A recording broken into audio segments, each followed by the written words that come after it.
Truth talk, truth talk. It's always talking. You just gotta listen.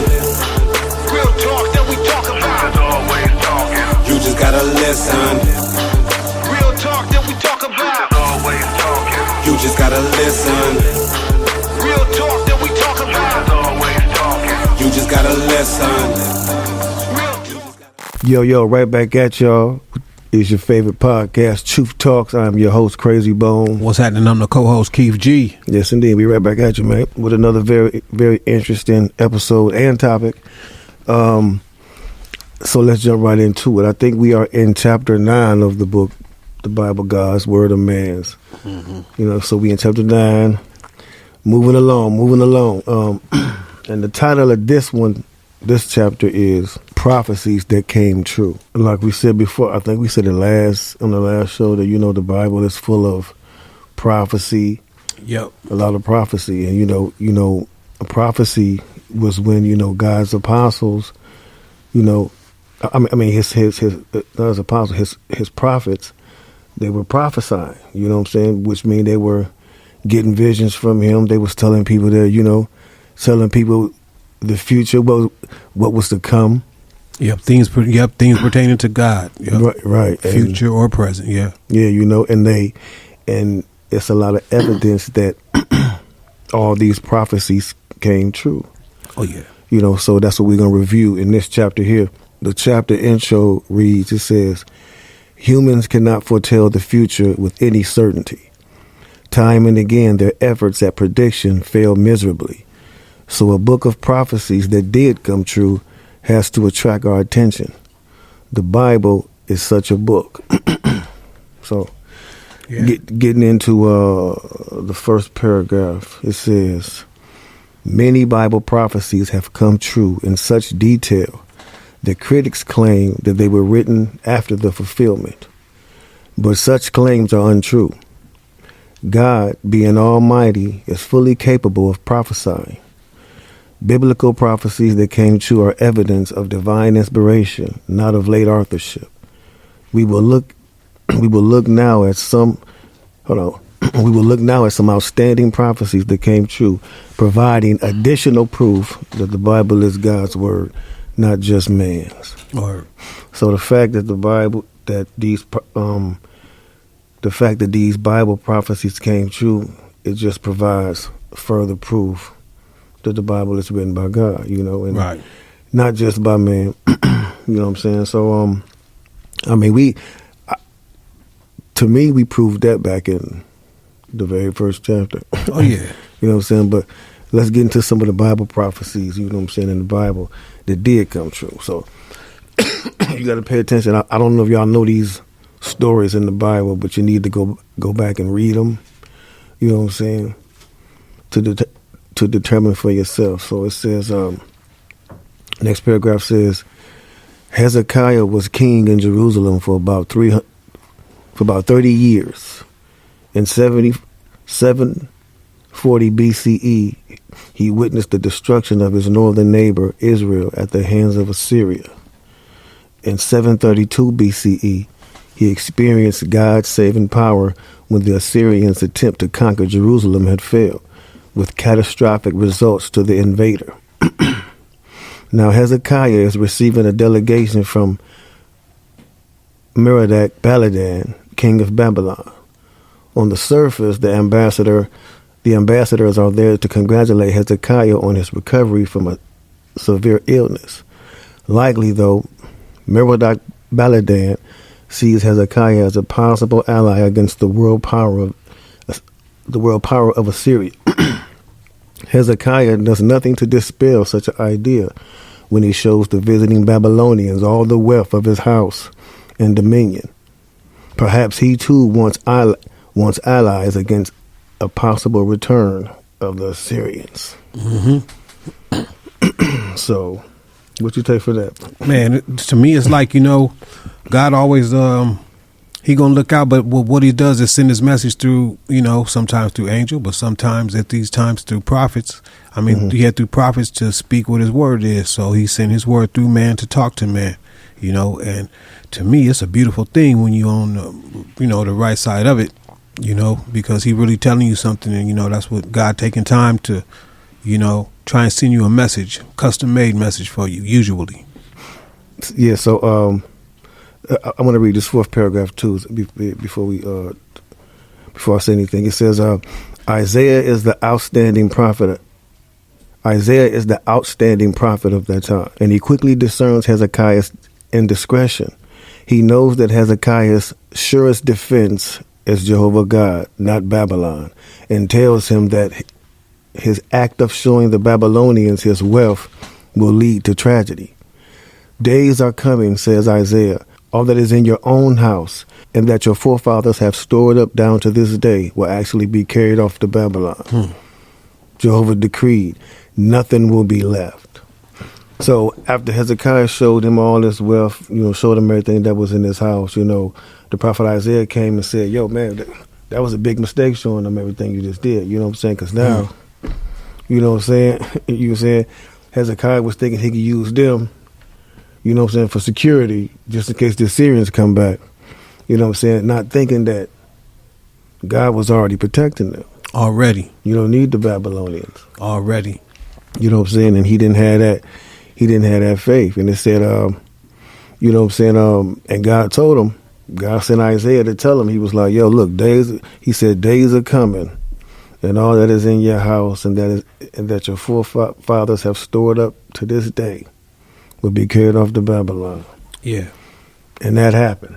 yeah, it do. You know what I'm saying? And that come by prophetic word.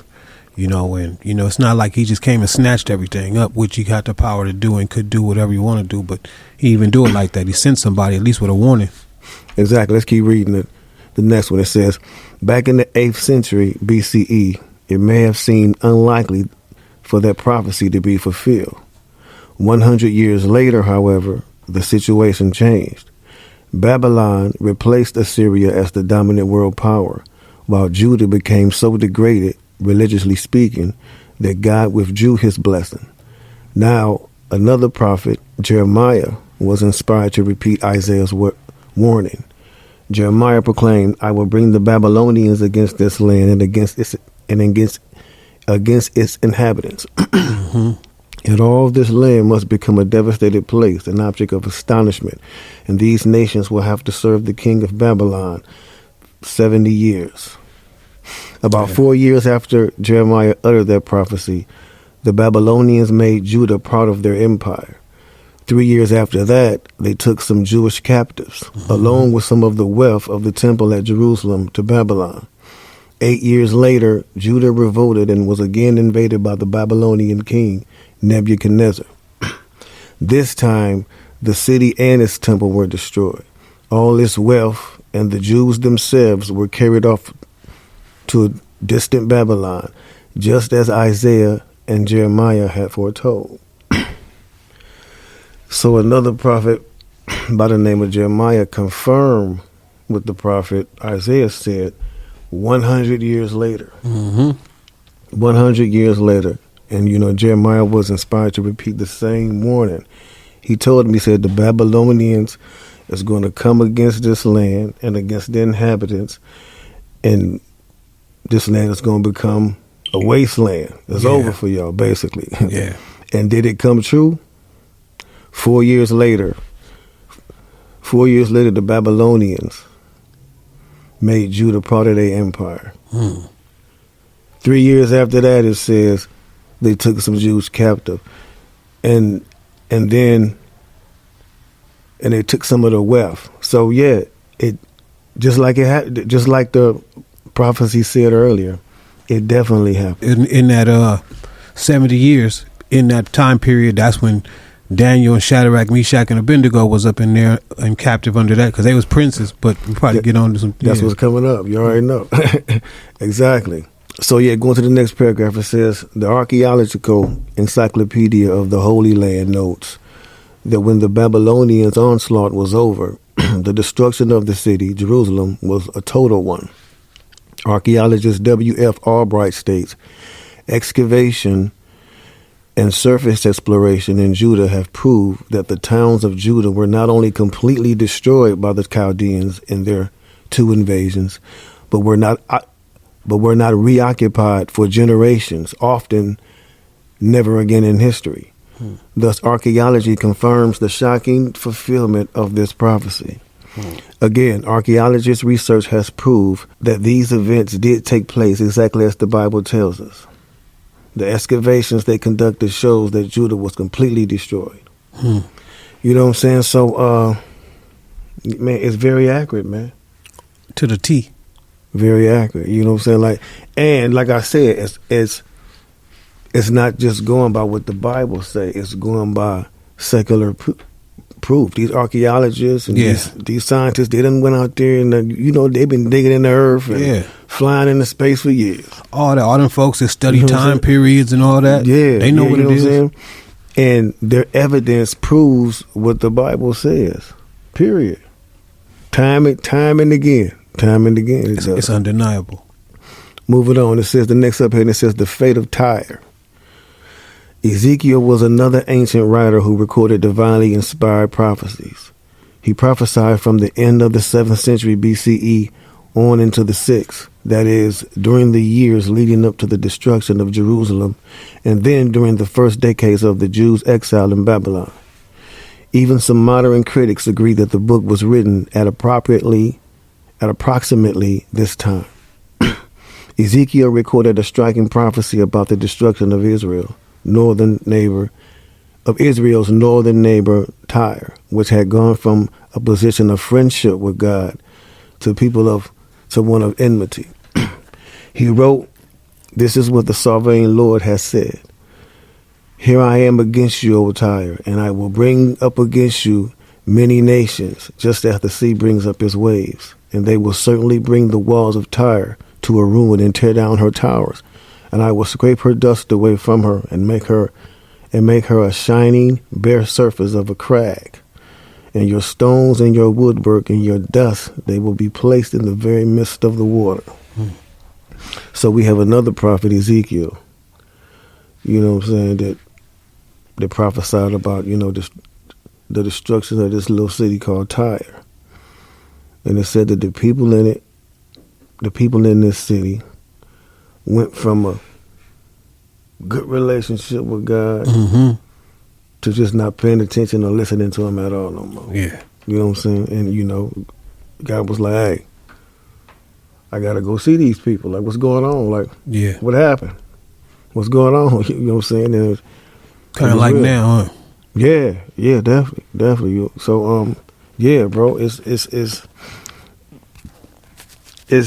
real, man, like I say, like, we really don't need to.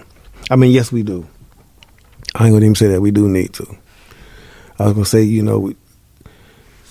for us, like we got, it seemed like this is common sense, but everybody don't think like that. So that's why it's good no doubt. That's why it's good to put it out. Yep. To put it out here.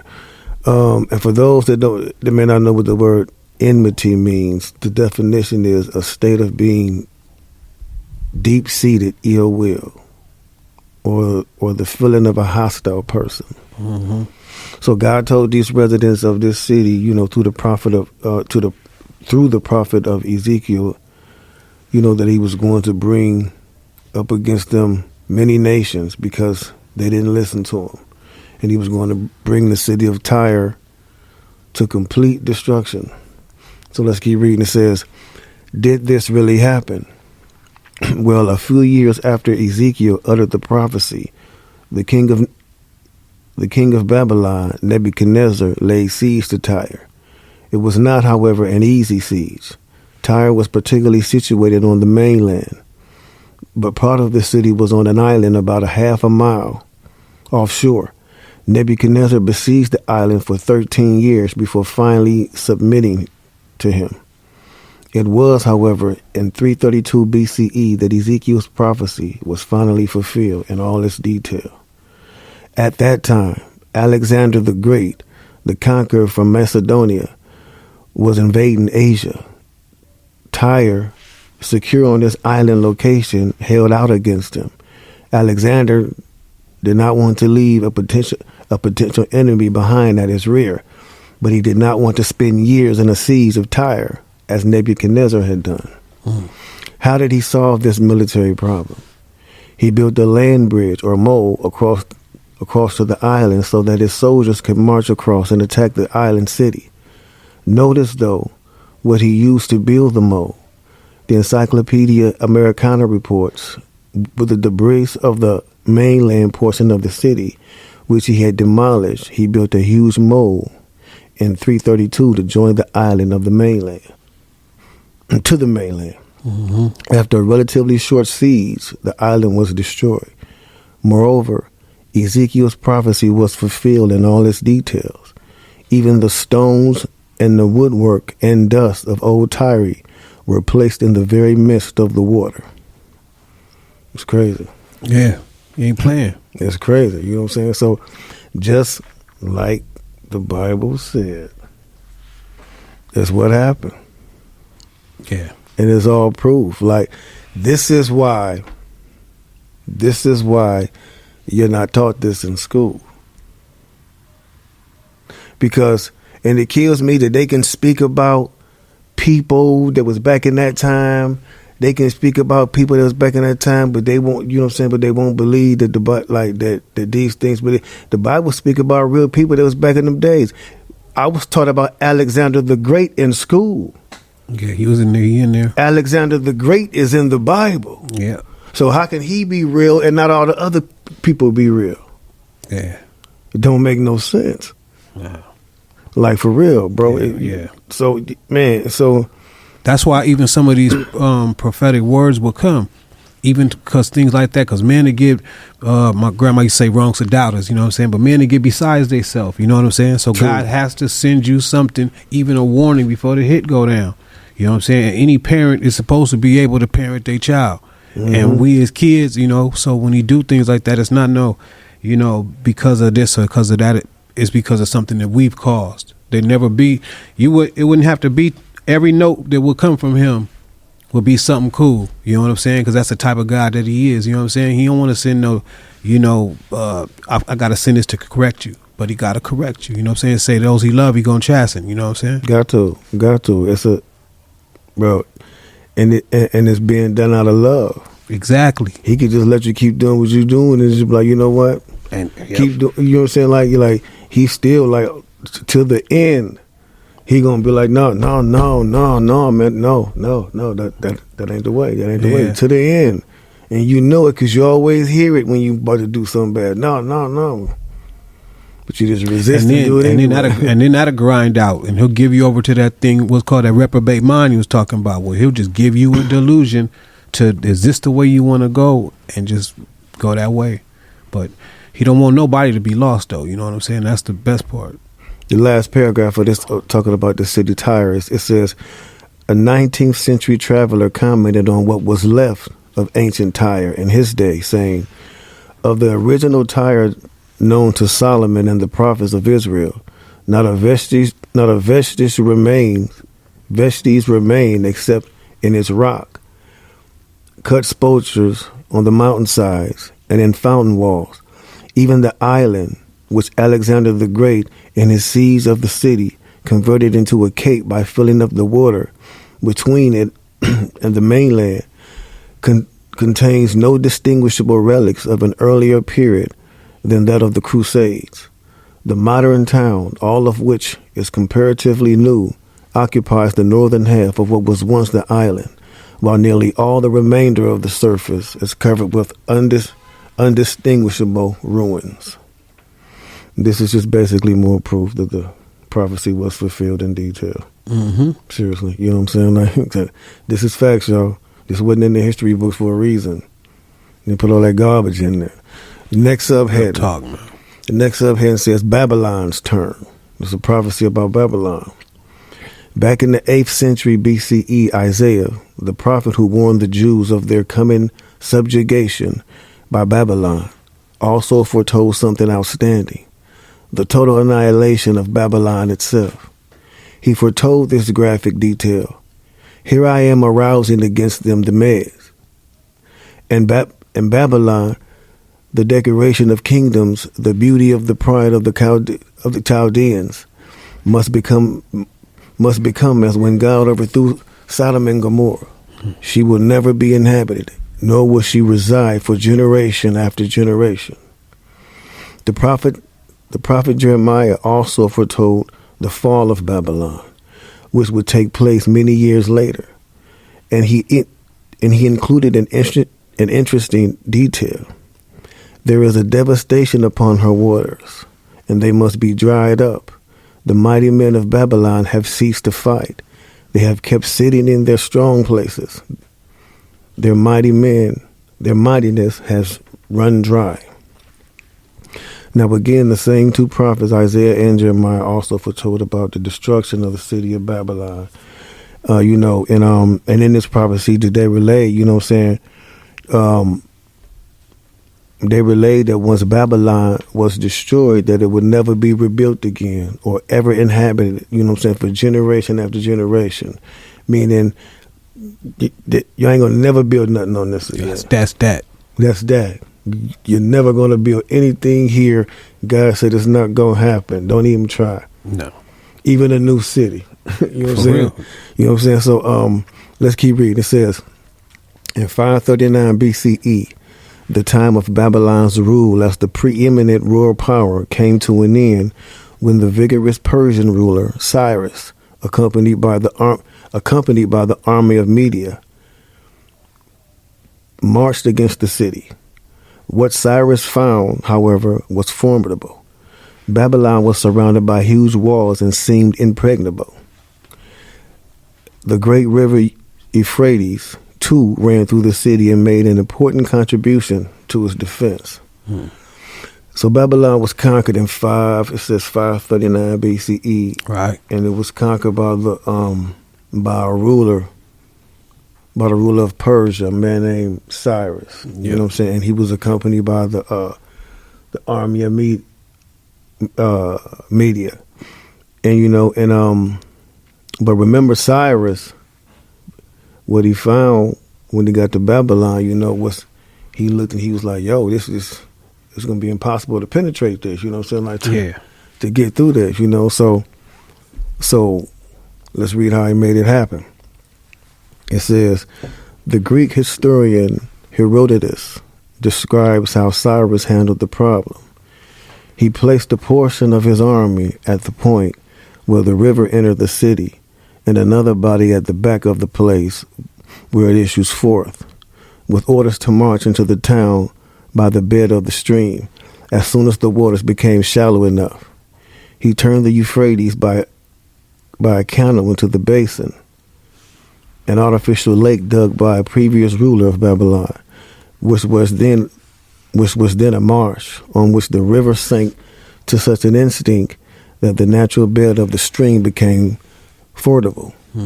Hereupon the Persians, who had been left for the purpose at Babylon by the riverside, entered the stream, which had now sunk so as to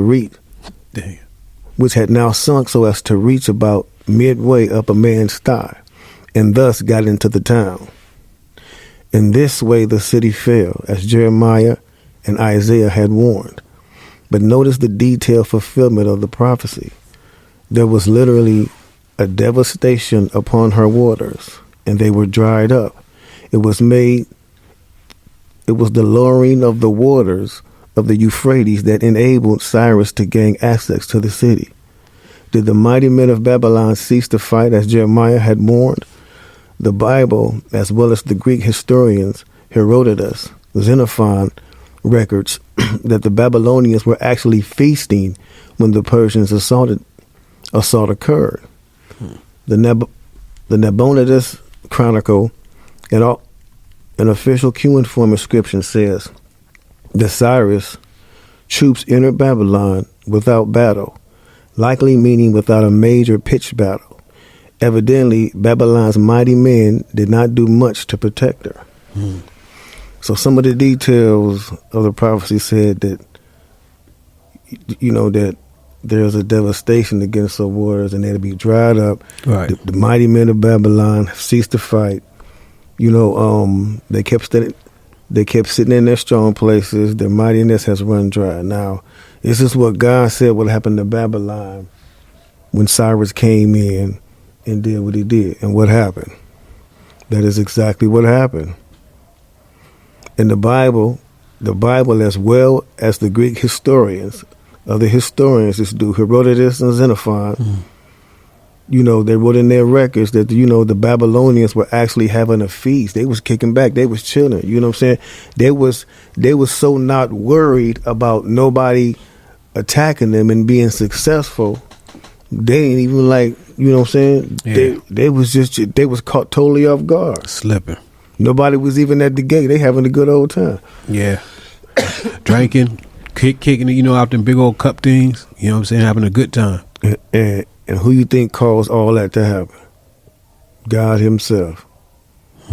Because when he wants something to happen, when he want to maneuver something to happen, that's what he do. That's the whole reason he gave us the Bible, to show us, man, look. Yeah. What I'm telling y'all I'm going to do for y'all is true, because look what I did for them. Exactly. And it happened. That's a good point that you said like that, because that's how we should look at it. That's what it's meant to be looked at. Exactly. Like, oh, this is what you did for the other folks. Right. Oh man, I know you got me too. Even though, because some of them dudes' stories, it didn't look good. You know what I'm saying? To be the dude or the woman's going through some of them things. Yeah, it didn't look good in the middles. You know what I'm saying? But he always, man, he was with him.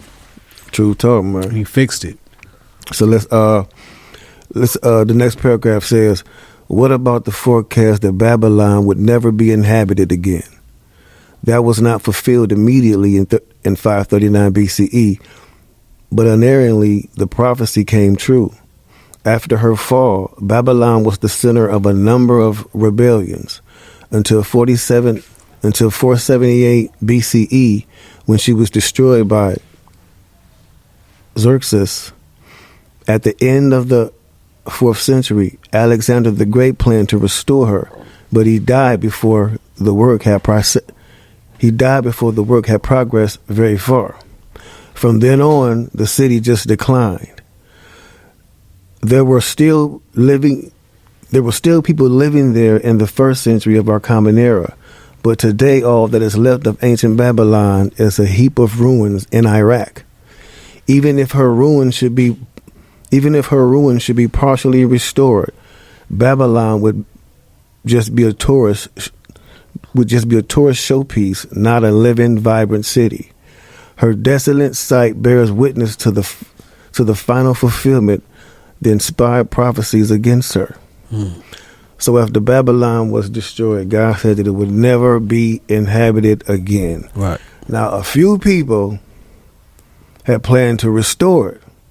Listen to this, though. A few people have vowed to restore this city that God said was never going to be rebuilt again. Alexander the Great tried to, but he died before he got a chance to. Saddam Hussein said that he was going to rebuild Babylon, and look what happened to him. It's crazy. And to this day, it's still a heap of ruins. Yeah. If they ever can do anything with it, it's just a tourist site. Just people go take pictures. Period. It would never be a city just like God said. Yeah, his word ain't. He ain't playing like how we be playing. When he say something, it's what it is. He said, even if you try to build a new city, no. What did I say? Yeah. That's how dirty and filthy that place was. Same as Sodom and Gomorrah. Man. Never to be rebuilt again. Like, you know what I'm saying? So that's the power. That's the power of God, man. Like, it's real. So the next subheading says the March of World Powers. This gets interesting here. Mm-hmm. In the 6th century BCE, during the Jewish exile in Babylon, another prophet, Daniel, was inspired to read some remarkable visions foretelling the future course of world events. In one, Daniel describes a number of symbolic animals that displaced one another on the world scene. An angel explained that these animals foreshadow the march of world powers from that time onward. Speaking of the final 2 beasts, he says, the ram that you saw possesses the 2 horns. The ram that you saw possessing the 2 horns stands for the kings of Media and Persia. And the hairy he-goat stands for the king of Greece. And as for the great horn, that was between his eyes. It stands for the first king. And that one having been broken, so that there were four that finally stood up. Instead of it. There are four kingdoms from this nation that will stand up, but not with his power. This prophetic foreview was fulfilled exactly. The Bible Empire was overthrown by the Babylonian Empire was overthrown by Medo-Persia, which 200 years later gave way to the Greek world power. The Greek Empire was spearheaded by Alexander the Great Horn. However, after Alexander's death, his generals fought among themselves for power, and eventually the four-flung empires broke into four smaller empires, four kingdoms. So, it's just crazy how it played out. In Daniel's prophecy, he described a number of symbolic animals, you know what I'm saying, that would basically knock each other out. They would reign one after the other, you know what I'm saying? And God's angel told him that the ram that he saw, they had the two horns represented two kings, the kings of Media and Persia. And the hairy he-goat represented the king of Greece. Right. Now that prophecy was fulfilled when the Babylonians, empire was overthrown by the Medo-Persians 200 years later by the Greeks.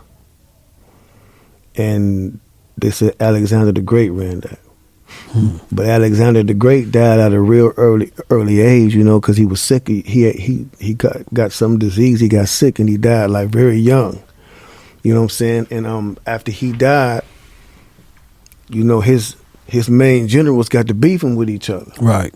They got to beefing with each other, and they split his empire into four kingdoms. Oh, okay. Just like the Bible said would happen. That was in the Bible prophecy. Yeah. It said that it would be split into, and that's exactly what happened. It all, you know what I'm saying? And this was written like way before these things happened. Oh, yeah, man. I mean, that's just how he do, He don't got to sit up and write nothing. He can write something, and he got enough time, too, because he don't wear no watch, to allow everything to develop just like, when somebody making something good, you want it just like how I wanted it to be. The next chapter says, in Daniel chapter 7, a somewhat similar vision also looked far into the future. The Babylonian world power was pictured by a lion, the Persian by a bear, and the Greek by a leopard with 4 wings on his back and 4 heads. Then Daniel sees another wild beast, fearsome and terrible and unusually strong, and it had 10 horns. The fourth wild beast prefigured the powerful Roman Empire, which began to develop about 3 centuries after Daniel recorded this prophecy. The angel prophesied regarding Rome. As for the fourth beast, there is a fourth kingdom that will come to be on the earth, that will be different from all the other kingdoms, and it will devour all the earth and will trample it down and crush it. H.G. Wells, in his book A Pocket History of the World, says, this new Roman power which arose to dominate the Western world in the 2nd and 1st centuries BCE was in several respects a different thing from any of the great empires that had prevailed in the civilized world. It started as a republic and continued as a monarchy. Unlike previous empires, it was not the creation of any one conqueror, but grew relentlessly over the centuries. It lasted much, much longer and controlled far more territory than any previous empire. So, just notice the empire is getting bigger and bigger. Yep. One coming up swallowing swallowing one after the other. That's how it is. It's great. So there was an additional wild beast that Daniel spoke about, and he described it as he described it as being like something fearsome, terrible, and unusually strong, and it had 10 horns. Now this wild beast represented the powerful Roman Empire, And this kingdom was different, they say, you know what I'm saying, because it was different because, you know, it ruled for much longer. It was much powerful than the other ones. It ruled for way longer than they ruled, and ruled over much more territory. Yeah, Roman Empire was thick. Oh yeah. They, you know what I'm saying. So they were the dominant world power, and you know, like, bro, it's just crazy how God breaks down like the order of all the world powers, what it was going to be. And you know, like the descriptions, like how he compared them to animals, like if you look at it, bro, it's he compared them to wild beasts. And look how every nation is represented by a wild animal. Yeah, it is. By wild America's the eagle, Russia's the bear. Yep. China's the what? Yeah, bro, it's wild. You know what I'm saying? It's great. They the dragon. Okay. Yeah, I think, but I don't know. But yeah, it's crazy if you think about it. Right. It's deep. So we're gonna keep reading. It says what though about the 10 horns of this huge beast? The angel said, and as for the 10 horns, out of that kingdom there are 10 kings that will rise up, and still another one will rise up after them, and he himself will be different than the first ones. And the 3 kings he will humiliate. How does this work out? Well, when the Roman Empire started to deteriorate in the 5th century CE, it was not immediately replaced by another world power. Rather, it disintegrated into a number of kingdoms, 10 kings. Finally, the British Empire defeated the 3 rival empires of Spain, France, and the Netherlands to become the major world power. Thus did the newcomer horn humiliate the 3 kings. So, in the prophecy where it says that it would be another horn that rose up, and this horn would be powerful, and it would humiliate the 3 kings. British humiliated Spain, France, and the Netherlands to become the dominant world power. So, like, bro, it's crazy because it all adds up. You know what I'm saying? Bro, it's crazy. He breaks it all the way down. You know what I'm saying? Like, and just like when you even go further to see how, because in the Bible it said that the 7th world ruler would be a dual world power, and that dual world power is America and Britain, because we always they always tied with, like, America and Britain is always tied up with each other. You know what I'm saying? So that's the dual world power, the 7th world power. We are living in the 7th world power. It's crazy. That's why America is so crazy, bro. Like, that's why don't nobody like us. People want to come here. They think it's this attraction of this false freedom. You know what I'm saying? That they promote over here. You know what I'm saying? Like, you be free. You know what I'm saying? You get what you want. You live a life. You know what I'm saying? White, nice house. Like, you know what I'm saying? It's like, it's all a facade. Yeah, man.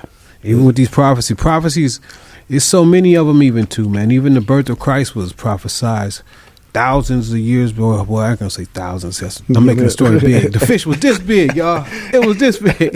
Look, a million years before. Years they said it. But you know, long hundreds of years or whatever it was before he was even born, down to the place where he would be at, and all that. I mean, you know, I ain't shocked by it because I know that's how somebody that's just great like how God do. That's just how he get down.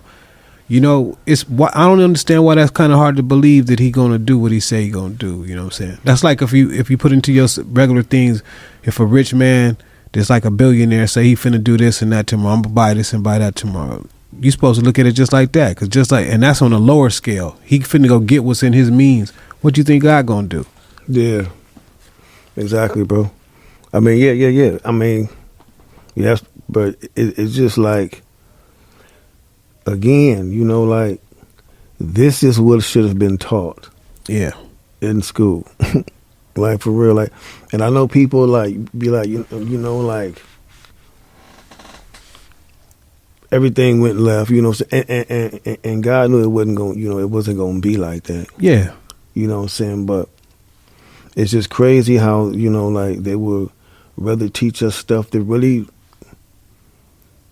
they want to teach us how man oppress other man to get to this fine land.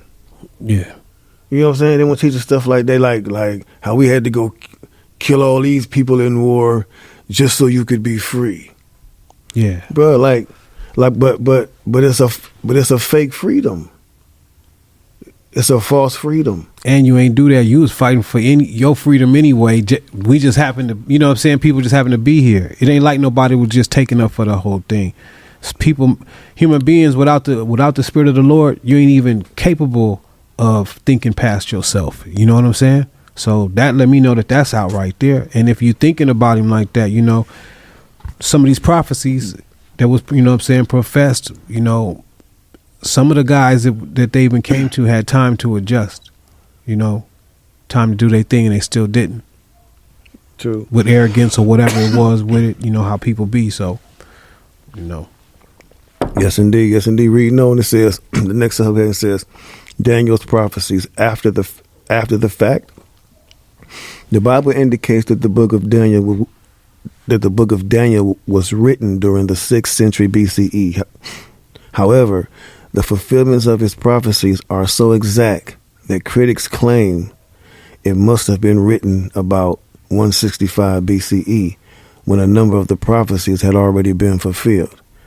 Despite the fact that the only reason for making this claim is that Daniel's prophecies were fulfilled, this late date for the writing of Daniel is presented as an established fact in many reference works. So the Bible tells us when the book of Daniel was written, it said about 6th century BCE. But, you know, critics got to step in and say, nah, that ain't when it was written. It was written in 165 BCE, and let me tell you how I know. Exactly, man. That's how they be, though. You know what I'm saying? Like, you know, this happened. This had happen after, you know, after the prophecy, you know, and they saw it happen, and they went there and tried to write. Bro, like, they understand that you're going to be called to account for all these questions and trying to mislead people, not just for the questions, because it's like you're asking the question, but you're not answering, but they're not asking to actually get answers. Yeah, exactly. You know what I'm saying? Exactly. I don't know if I made sense, but you know, that make perfect sense. Yeah, it's like they asking about it. You know, they exploring it, they researching it, they studying it, and they even admitting to a higher power, but they refuse to submit. Yeah. Refuse, you know. Man, what was I at? Oh, okay. Next paragraph, it says, against such a theory, though, we must weigh the following facts. First, the book was alluded to in Jewish works produced during the 2nd century BCE, such as the first book of Maccabees.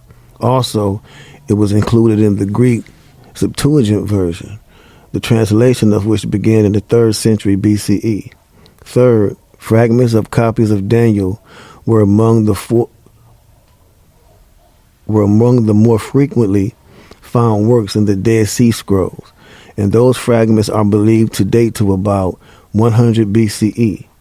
Clearly, soon after Daniel was supposedly written, it was already widely known and respected. Strong evidence that it was produced long before critics say it was. Further, Daniel contains historical details that would have been unknown to a 2nd century writer. Outstanding is the case of Belshazzar, the ruler of Babylon, who was killed when Babylon fell in 539 BCE.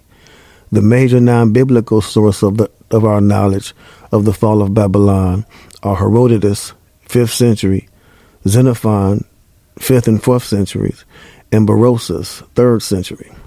None of these knew about Belshazzar. How unlikely that a 2nd century writer would have had information that had been unavailable to these earlier authors.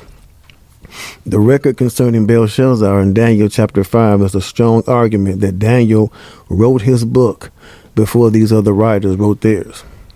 Mm-hmm. So, it's so many facts that confirm, what I'm saying, when Daniel wrote his, and, this all this is really self-explanatory, man. We ain't even really got to be, elaborate too much on these. But it's if it could be appreciated, it's tight when God do his thing like that. You know what I'm saying? It makes to some say something, let people know about something that's fitting to come, whether it's a warning for your safety or something that's going to be beautiful, because there's prophetic words about how the future going to be later on too. You know what I'm saying? And that's a beautiful thing to, so, but that's the same thing what we do. You like what y'all did when y'all left Cleveland. What you say y'all said, hey, we finna come back with Easy and shoot our first video over here. You know what I'm saying? Mm-hmm. You're trying to shoot the best things out there like that. You know what I'm saying? Definitely. But speak. But it could go the other way for things too. But I mean, that's how we's really supposed to look at it. But I don't know why men find it hard to believe in what God did. You know what I'm saying? They're quick to believe in something else, because people gonna believe in something. A lot of people gonna, I was wondering, how was you talking with that cup like that? It was good. I said, I hadn't seen it all. A lot of people going,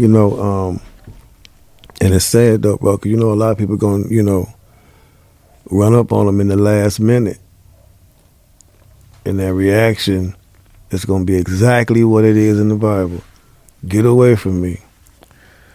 He did say that, depart from me, you workers of iniquity. I never knew you. You know what I'm saying? You didn't accept my son, Christ. Can't wait till the last minute, man. But hey, man, no. You would want to do that while the blood is running warm in your veins. Exactly. That's real. Because why even change? There ain't nothing else, man. Ain't nothing else out here. I mean, nothing else, bro. Nothing. I we done seen it all. That's what I'm glad. I was just about to say something like that. We done seen that. We done seen it. We done been around the world, man. You know what I'm saying? Trust me. Underneath, what Australia under there. On top of it, I'm telling you, for real, it's the same everywhere. And it ain't people is people. It ain't nothing better. People is people, and man is keeping everybody divided with its borders for power and greed. Yeah, but that's a whole nother show. We'll get into that. I agree with that there. So it says the next hold on, wait, where we at? Oh, this is the last paragraph on this, I think. It says, finally, there are a number of prophecies in Daniel that were fulfilled long after 165 BCE. One of these was the prophecy about the Roman Empire, mentioned earlier. Another is a remarkable prophecy foretelling the arrival of Jesus, the Messiah, just like you was talking about earlier. Mm-hmm. Next subheading says, the coming of the Anointed One. This prophecy is recorded in Daniel chapter 9 and reads as follows. Y'all got to pay attention, because it lost me when I was reading it the first time. It said 70 weeks of years, or 490 years, are decreed upon your people and upon your holy city. The Amplified Bible. What was to happen during these 490 years? We read, from the going forth of the commandment to restore and to build Jerusalem unto the coming of the Anointed One, a prince shall be 7 weeks of years and 62 weeks of years. So this is a prophecy about the time of the coming of the Anointed One, the Messiah. How was it fulfilled? The command to restore and to build Jerusalem went forth in the 20th year of Artaxerxes, the king of Persia, that is, in 455 BCE. By the end of 49 years, 7 weeks of years, much of Jerusalem's glory had been restored, and then, counting the full 483 years, 7 plus 62 weeks of years, from 455 BCE, we arrive at 29 CE. This fact, in fact, the 15th year of the reign of Tiberius Caesar, the year when Jesus was baptized by John the Baptizer. At that time, Jesus was publicly identified as God's son and began his ministry of preaching the good news to the Jewish nation. he became the anointed one or Messiah. So I hope y'all paid attention because, you know. And he was born. Yeah. I understand what the paragraph was saying, but like, what was throwing me off with the when we did like 7 plus 62 weeks of years. I'm like, Yeah, that's kind of no, but I'm gonna go back and like get it though. yeah. They used to talk like that back in the day. Because I didn't even realize that time went backwards first, and then when it got all the way down, it started coming back up. I'm sorry.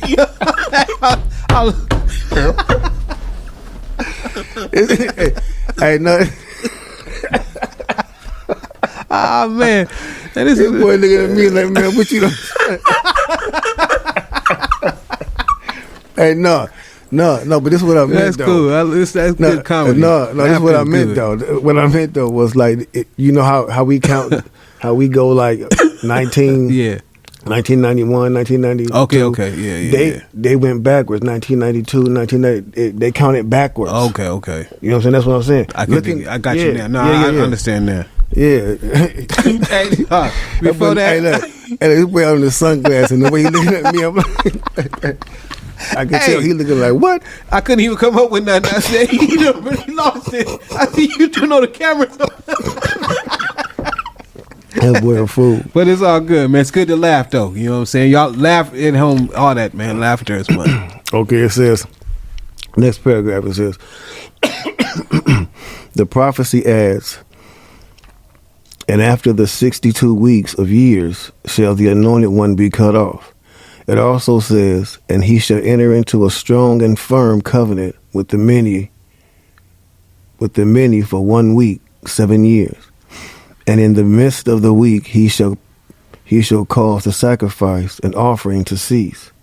In harmony with this, Jesus went exclusively to the many, the fleshly Jews.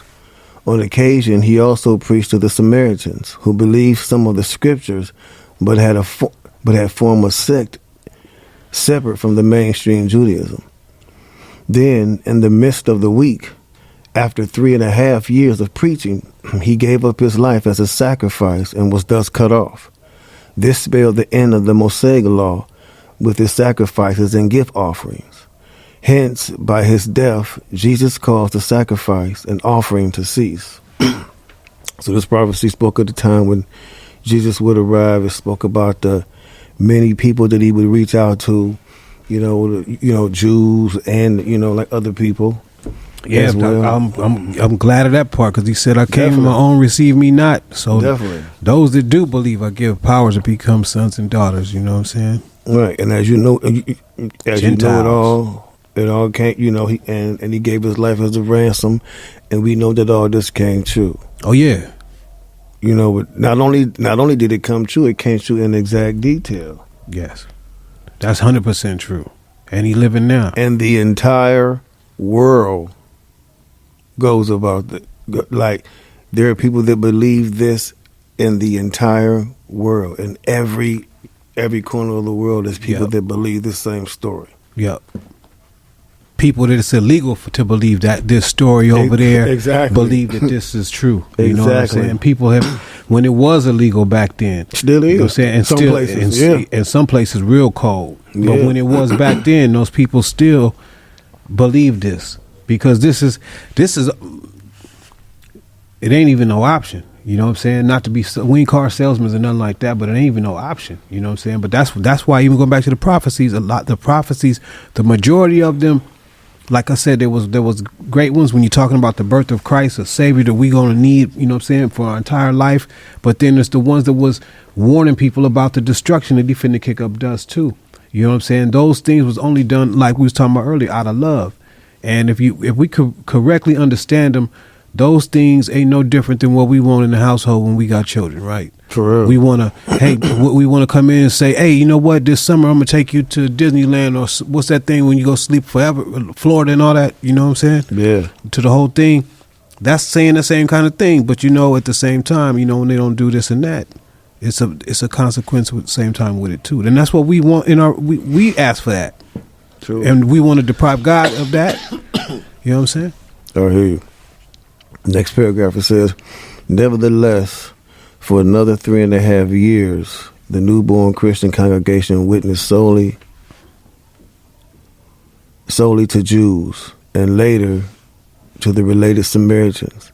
In 36 CE, however, at the end of the 70 weeks of years, the Apostle Peter was guided to preach to a Gentile, Cornelius. Now, the covenant with the many was no longer limited to the Jews. Salvation was preached also to the uncircumcised Gentiles. Because the Jewish nation rejected Jesus and conspired to have him executed, Jehovah God did not protect them when the Romans came to destroy Jerusalem in 70 CE. Thus Daniel's further words were fulfilled, and the people of the other prince who shall come will destroy the city and the sanctuary. Its end shall come with a flood, and even to the end there shall be war. The second prince was Titus, the Roman general who destroyed Jerusalem in 70 CE. It's deep. Yeah, man. It's deep, bro, because it's like a story but a true story. This is a true story. Like it's True story. It's real though. You like if you got to get into it, and you got to, like, when you really understand it, and you see how this book is put together, you will know yourself, yo, no, they couldn't have. Yeah.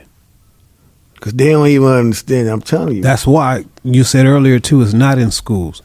If the Bible was in school and studied in school and stuff like that, there would be a different type of human being walking around here. Exactly. Trust me. Exactly. Because it do that to you when you start, when you pray, of course, for discernment. Lord, bless your Holy Spirit to let me know what's going on, because some of these words is big or whatever it is. You know what I mean? Mm-hmm. Or you might not understand whatever it is, but he'll give you understanding. If they were taught the truth, everybody would be like, you know what I'm saying? Like, it's crazy, you bro. couldn't help but be different, even though we still are sinners, because we live in sin still. No matter what you've done, you know what I'm saying, you still are vulnerable to it, but not practicing it. You know what I'm saying? There's a difference in those two situations versus not. There's a man that don't think about God, you subject to do anything, Jack. Exactly. Real talk. Going on to the next paragraph. It says the next subheading says prophecy that was inspired. In this way, Daniel's prophecy of the 70 weeks was fulfilled in a remarkably exact manner. Indeed, many of the prophecies recorded in the Hebrew scriptures were fulfilled during the first century, and a number of these had to do with Jesus. The place of Jesus' birth, his zeal for God's house, his preaching activity, his betrayal for 30 pieces of silver, the manner of his death, the fact that lots were cast for his garments, all these details were prophesied in the Hebrew scriptures. Their fulfillment proved without a doubt that Jesus was the Messiah, and it demonstrated again that the prophecies were inspired.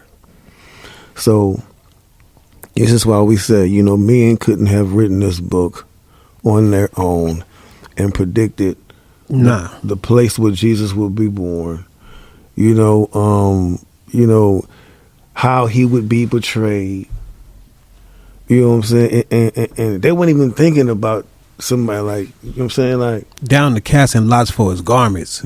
Bro, down to those very points. And it all happened. And I like how you read that out too. That was damn near like a 16. You know what I'm saying? That you did at the end part. I'm like, yeah, that's because that's exactly what happened. And it was a lot of them about, you know what I'm saying, Christ. All of those ones, and they all was true, down to the casting for the lots for his clothes. He had this seamless thing. It was, you know what I'm saying, what he was belling in, they wanted that. Down to him dying and the way he would die. And the way he would die, all of that. And be resurrected. And be resurrected at the same time. And look, he told the cats and dogs he was going to do that too. He said, look, but they still really didn't even get it and believe it though, you know what I'm saying? They believed it, but they was still like, dang, nah. You know what I mean? And that's a trip. But he foretold them that too. And it still happened. So when it did happen, they like, man, it really happened. Because he ain't here. You know what I'm saying? And this ain't not here like, and then they seen him, of course, but that's, later on. You know, the last two paragraphs of this, it says, in fact, all the Bible prophecies that were due to be fulfilled have come true. Things have happened exactly in the way the Bible said they would. This is strong evidence that the Bible is God's word. There must have been more than human wisdom behind those prophetic utterances for them to have been so accurate. But there are other predictions in the Bible that were not fulfilled in those times. Why? Because they were due to be fulfilled in our day, and even in our future. Yep. The reliability of those ancient prophecies makes us confident that these other predictions will without fail come true. As we will see in the next chapter, this is indeed the case. So yeah, you know, the next chapter we're going to get into, it says, I think it's titled Prophecies That Came True in Our Day. Right. So we're going to get into that. Very, very interesting, so y'all can see that God is still working right before your eyes. No doubt, man. Right before our eyes. Some of the prophecies, not so all of them is dope, but even look at the ones that God made to Abraham. You know what I'm saying? And Abraham was even kind of finding, how I'm finna be a father of many nations. I don't even got no kid yet. And I'm old, you know what I'm saying, already. I'm not a young cat, you know. For real. So, for those things to happen, and then for him to, even in his lifetime, he still didn't see the nation. You know what I'm saying? But we could see the nation. We see that, what's that? Abraham, Isaac, and Jacob. We see Jacob as Israel. It wasn't even no Israel till it named him Israel. Now Israel is his whole own thing. Exactly. And right before it was That's one, true. we seen it to be coming to, not seen it, but we know the last time it came into power, it wasn't just always there. You know what I'm saying? There's a Israel. There's his people and all that kind of thing like that. So I mean, some of the stuff that you're looking for, I mean, is right there in front of you still too. Go over there. These people know about these names we talking about and all that. Next, some of them will take you to around. Yeah, this where it was over here. You know what I'm saying? Yeah. They got proof of these things. Yeah, man. I'm completely convinced that the Bible was written by God Himself. As He inspired those chosen men to write down His thoughts. You know what I'm saying? And it's not too far fetched at all.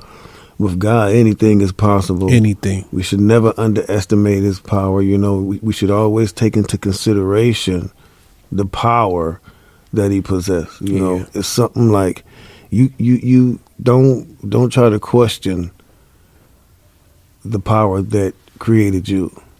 Yeah. How you going? I mean, but I'm saying that, but He's allowed us to ask questions. Yeah. That's why He gave us this, because He knew we would have questions. Yeah. This is what it is. Get to know the deep things of this, because it's deep. Deeper than you. It ain't just about reading scriptures and holding them close to you. No, it's about reading them and meditating on them and understanding that they real. Yeah.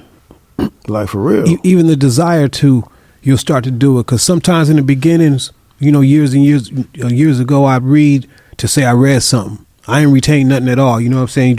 I read 2 pages because I'm thinking that that's what's supposed to be good. But that wasn't the way I was supposed to be doing that. Once I started wanting an appetite, He developed me an appetite to want to read His word and stuff like that. Then you get to looking at it differently, and He get to showing you different things like, hey, you need this. I ran from it. I didn't know I need that, His word like that. I didn't know that it would be a part of my life like that when I was a younger dude. And I wish that I did like that, you know what I'm saying? But y'all got a shot too. If y'all still got some youngsters out there, you know what I'm saying? Hey, look here. Ain't nothing out there, G's. Man, I was about to say that. Ain't nothing else out there, man. You see the cycle been going for all these. Ain't nothing else out there. It's getting old. This world is getting old. It's passing away. Yeah. Don't pass away with it. I'm telling you, the whole system is going down. Down in flames. But check it out, man. We thank y'all for joining us for another episode, man. Thanks for lending us your ear. Yeah. Y'all know we always enjoyed the conversation, so we'll get at y'all on the next one. But until then, just remember, the truth is always talking. Just gotta shut up and listen. Truth talk, let the truth talk. Is always talking. You just gotta listen. Real talk.